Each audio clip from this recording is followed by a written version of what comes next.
एक बार किसी ने एल्बर्ट आइंस्टाइन से पूछा कि साउंड की स्पीड क्या होती है। अब पूछने वाले ने यह सोचा होगा कि ये तो आइंस्टाइन है, इन्हें तो सब आता ही होगा।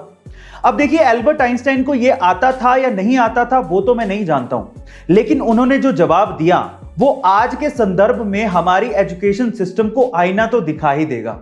उन्होंने कहा कि ये सब डेटा सेंट्रिक चीजें और ये इंफॉर्मेशन मैं अपने दिमाग में स्टोर करके नहीं रखता हूं, ये सब चीजें तो बुक्स में लिखी हैं, जाके देख लो।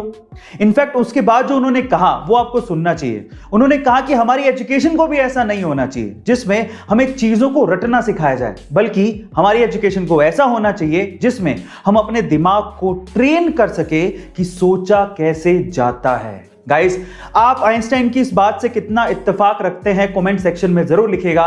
और ऐसे अमेजिंग वीडियोस